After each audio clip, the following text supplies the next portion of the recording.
आज जाकिया वाले केस में दो एप्लीकेशंस पेंडिंग थे for argument before the magistrate.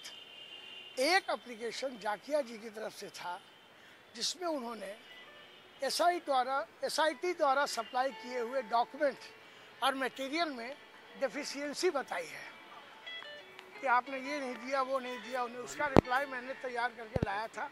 उनके लॉयर ने आज लेने से इनकार किया, जो अंत में उनको कोर्ट के आदेश से हमने दे दिया। और उन्होंने कहा कि चूँकि ये बताया गया था कि एसआईटी के काउंसिल आज नहीं आएंगे, तो जाकिया जी आज नहीं आएंगे, चूँकि उनके लिए 28 तारीख रखा हुआ है। तो अकॉर्डिंगली वो एप्लीकेशन पे जो भी सुनवाई होगी या ऑप्शन होगा वो 28 को होगा।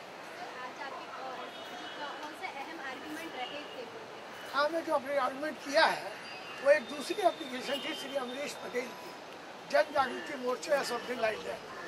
उसका पिटीशन था कि हमने जब एसआईटी बनी तो एक एप्लीकेशन दिया था, उसमें कुछ एलिगेशंस के बारे में बताया था कि इसकी अनुसंधान आप कर लें।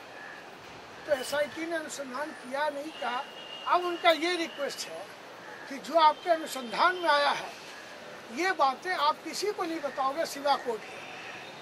तो हमने इस चीज़ को चैलेंज किया कि ये कानून का कौन सा प्रावधान है जिसमें मैं रोक लूँ अपने इन्वेस्टिगेशन के मटेरियल को। मोर ओवर हम चूँकि सुप्रीम कोर्ट ये आदेश के अधीन है, सुप्रीम कोर्ट ने कहा कि जो भी आपके अनुसंधान में है सारी मटेरियल उसके आगे रख दीजिए। हमने रख दिया।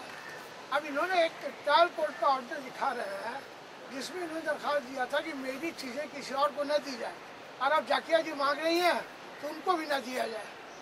तो हमने कहा साहब ट्रायल कोर्ट को कोई ऐसा निर्देश देने का नहीं था। अब मेरे आईओ ने यही कहा था वहाँ कि मैं किसी को नहीं दूंगा अनलेस कंपेल्ड बाय लॉ। कानून का जहाँ हम पर बाध्यता नहीं होगा हम किसी को नहीं देंगे। कानून की बाध्यता ये आ गई कि सुप्रीम कोर्ट ने हमें आदेश दे दिया, you file your report to magistrate court, और अपनी अनुसंधान की सारी चीज़ें उनके आगे सौंप दी। तो अब सुप्रीम कोर्ट का जब आदेश हो गया तो हम सेशन कोर्ट के आदेश को तो नहीं मानेंगे। कानून की बाध्यता में हमने इस कोर्ट को दिया और किसी को नहीं दिया है। इसलिए साहब इनके पिटीशन में कोई दम नहीं है।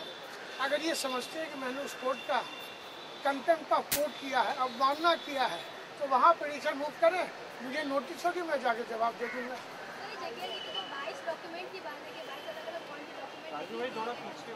हमने जवाब दे दिया है, वो 28 तारीख को आपको हम कॉपी दे देंगे।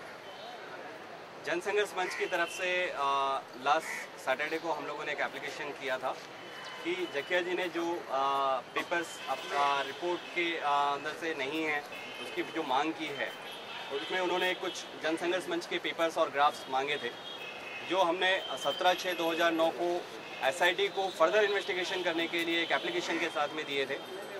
और उस पर पीरियोडिकली हम जो स्पेशल डेजिग्नेटेड कोर्ट है जो सुप्रीम कोर्ट ने अपॉइंट किया है इस केस का ट्रायल चलाने के लिए, उसमें हमने उसके लिए बार बार जाके डिमांड किया है कि एसआईटी अपना फाइनल रिपोर्ट हम लोग जनसंघर्ष मंच की एप्लीकेशन के ऊपर सबमिट करें।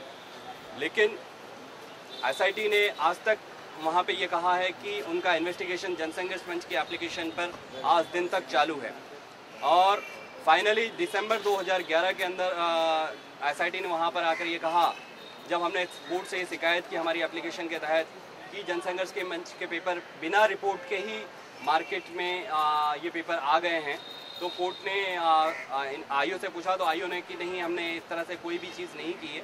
तो कोर्ट ने उनसे एक एप्लीकेशन मांगा कि आप ये कहिए कि जब तक आप 173(2) के तहत जनसंघर्ष मंच के एप्लीकेशन पे अपना फाइनल रिपोर्ट नहीं दे देते, वहाँ तक ये रिपोर्ट आप किसी को भी नहीं दे सकते या कहीं पे भी रजू नहीं कर सकते, जब तक कि आपको compel by the law word use हुआ है कि जब तक कि आपको लॉ के तहत मजबूर ना होना पड़े तब तक आप ये पेपर किसी को भी नहीं दे सकते।